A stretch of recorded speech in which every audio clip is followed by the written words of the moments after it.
Israel ও Iran টানা সপ্তম দিনের মতো একে অপরকে লক্ষ্য করে হামলা চালিয়ে যাচ্ছে।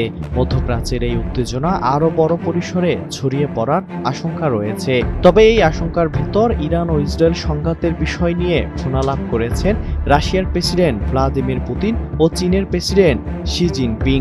এ সময় দুই নেতা ইসরায়েলের কর্মকাণ্ডের তীব্র নিন্দা জানিয়েছেন এবং মধ্যপ্রাচ্যে চলমান উত্তেজনা দ্রুত কমানোর বিষয়ে একমত হয়েছেন। বৃহস্পতিবার ১৯ জুন ক্রেমলিনের বরাতে এ তথ্য জানায় বার্তা সংস্থা রয়টার্স।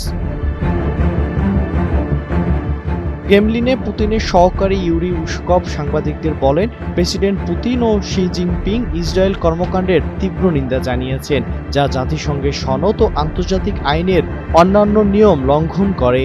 চীনের রাষ্ট্রীয় বার্তা সংস্থা সিনহুয়ার তথ্য অনুযায়ী শি জিনপিং ফোনালাপে বলেছেন, পরিস্থিতি শান্ত করতে এই অঞ্চলে বিশেষ প্রভাব থাকা প্রধান দেশগুলোর কূটনৈতিক প্রচেষ্টা বাড়ানো উচিত।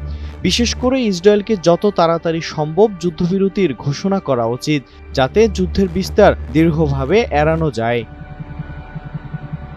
এদিকে রাশিয়া সতর্ক করে বলেছে, ইসরায়েল ইরান সংঘাত সপ্তম দিনে গড়িয়েছে, আরও বাড়লে বিপর্যয় ঘটতে পারে। মস্কো যুক্তরাষ্ট্রকে ইসরায়েলের বোমা হামলায় যোগ না দেওয়ার আহ্বান জানিয়েছে। প্রেসিডেন্ট পুতিন সংঘাত শুরু হওয়ার পর থেকে মার্কিন প্রেসিডেন্ট ডোনাল্ড ট্রাম্প, ইসরায়েলি প্রধানমন্ত্রী বেনিয়ামিন নেতানিয়াহু ও ইরানি প্রেসিডেন্ট মাসুদ পেজিশকিয়ানের সঙ্গে যোগাযোগ করেছেন। তিনি বারবার বলেছেন, রাশিয়া যুদ্ধরত পক্ষগুলোর মধ্যে মধ্যস্থতা করতে প্রস্তুত রয়েছে। তবে এখন পর্যন্ত কেউ রাশিয়ার এই প্রস্তাব গ্রহণ করেনি।